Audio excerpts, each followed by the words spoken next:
doing today? Good. We're doing great. Great. Dr. Shephard, I've spoken with you a few times. Nice to talk to you again. You too. What's new with you these days? Just, hanging out, waiting to talk to you. Are you still? Where are you located these days? I'm right now in LA, but I practice in Dallas, Texas. I thought you were still in Dallas. Okay. Yeah. What is your present title? Dr. Jessica Shephard, OBGYN. And where do you work? I work at Baylor University Medical Center in Dallas, Texas. Nice. Hi, Catt. How are you today? Hi, I'm wonderful. How are you? Very well, thank you. Now, what are you working on these days? Well, I'm working on spreading information about cervical cancer prevention today, but I also have a brand new podcast out called Naked with Catt Sadler. And as a matter of fact, we dropped a brand new episode today with journalist Lisa Ling, so you'll have to listen. Oh, wonderful. She's from my hometown of Sacramento. That's great. Well, there you go, yeah. Now, Catt, how did you get interested in journalism? How did I what? I'm sorry. How did you get interested in journalism? How did I get interested in journalism? Oh my goodness. Well, I grew up with Oprah being my hero, to be honest, and watching Katie Couric on the Today Show. I was that girl as a young teenager who knew I wanted to get into broadcasting, and then I ended up declaring journalism, broadcast journalism, as my major in college back in Indiana at Indiana University. And that's all she wrote. Some 20 plus years later, here I am, still a journalist, TV host, and podcast host. And you always seem to keep your toe in Who's Your Life. Is that still right?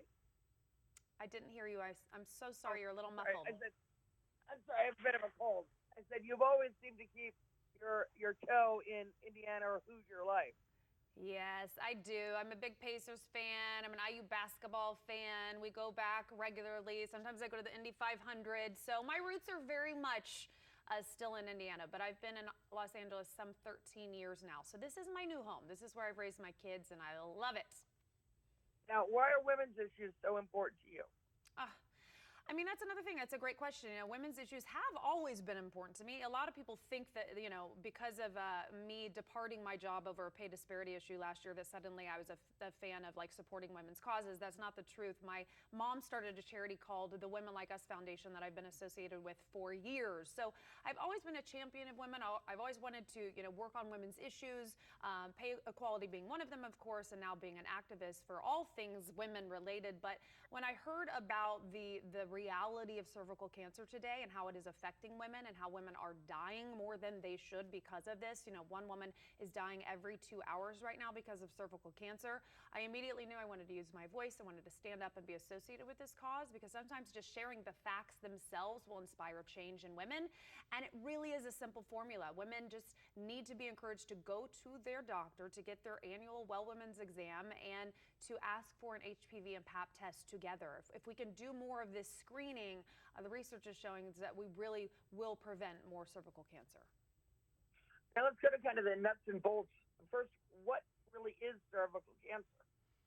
Cervical cancer is when we have abnormal cells on the cervix. The cervix is part of the reproductive system. So women, this is part of us. This is who we are. And so we want women to be empowered to ask for the Pap and HPV when they go for their annual exams, starting at the age of 21 through the age of 65, and making sure that they have conversation that is impactful and motivating when they go to the gynecologist or to their primary care physician. Now, who typically gets cervical cancer? What we found in research is that because we know that cervical cancer is preventable and treatable, we have found that the women, or more of 50% of the new cases that are there, are women who go infrequently or have never been tested. And so that's why Catt and I are here today, is to really share that information for women to be empowered to go to the doctor and ask for their Pap and HPV. It should not be intimidating. It should be for a way for women to say, you know what, I'm going to take charge of my health and I want to make sure that I prevent cervical cancer. And that's the way we can speak volumes as women. We can start a health legacy and also impact future generations. What are some questions women should ask their doctors about cervical cancer? You know, I think the important questions are to make sure, one, that they're getting the appropriate screening, and also for the results. When the results come in, to make sure that they follow up on those results and making sure that they know that when they should get their next screening test and when they should actually be getting the HPV testing starting at the age of 30, because PAP tests starting at the age of 21 through 29 should be the PAP test only, and after that at the age of 30 should be the PAP and HPV together. Now, how is cervical cancer detected? So cervical cancer is actually detected through that PAP smear screening.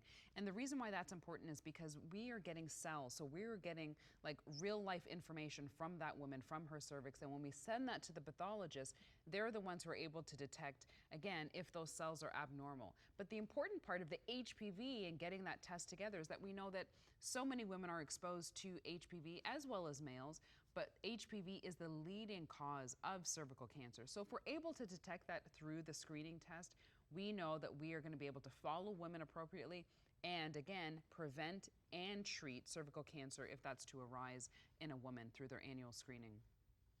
Now, while prevention, of course, is the best, what are some current treatments for people who have cervical cancer? So that's a great question. So there are many things that we can do, whether it's with medications, whether it's with procedural things that we do, and also with surgeries, depending on how far progressed the disease is. But the important thing is that we want women to be informed, and the way that they can be informed is to go to the website changethistat.com. They will find a plethora of information that's relevant, information that's engaging. And so if they go to changethistat.com, that's where they can get information on cervical cancer and PAP and HPV testing. Now, what are some facts about cervical cancer that everyone should know? Everyone should know that cervical cancer is not something that you're going to feel ill necessarily. You may not have any change that you would notice. And so that's why we want women to go, because one, cervical cancer can be detected very early. And we want women to be able to know that if it's detected early, it's a cancer that can actually be treated and cured. So that's the important part, is making sure that women know the statistics on cervical cancer, to make sure that they know that they should feel empowered, and to make sure that they know what those statistics are and how we can change those stats. Catt, why is cervical cancer important to you? I didn't hear you. I apologize. Can you repeat that? I said, why is cervical cancer important to you? Oh my goodness, because I'm a woman, because it affects all of us. It affects sisters and mothers and daughters. And so just to add to what Dr. Shephard was saying, information is power, and these statistics are out there. We can change these stats, which is very encouraging. But also sometimes, I hate to say it, women are so many demands in their lives that we're all so very busy, and that a lot of the reasons that these women aren't getting tested is because they're just forgetting to get this appointment on the calendar. So that's another reason I just wanted to share with people. Find a way to remember to get your annual. For me, I schedule my appointment every single August. That's my birthday month. So now I know every year when I'm going to go. It's no surprise. I don't forget. It's on the calendar. So I'd encourage women to find a way to get that kind of executed annually on their calendar so they don't forget, because it really is as simple as continuing to get tested and going regularly. And there is also a calendar reminder tool on changethistat.com, in addition to all that other wonderful information that women will have and the many questions that they have in regards to this issue. Now, where can people learn more? They can go to changethistat.com and get more information. Now, same question to both of you. Catt, what's next for you? Thank you. Lovely to meet you. Bye-bye.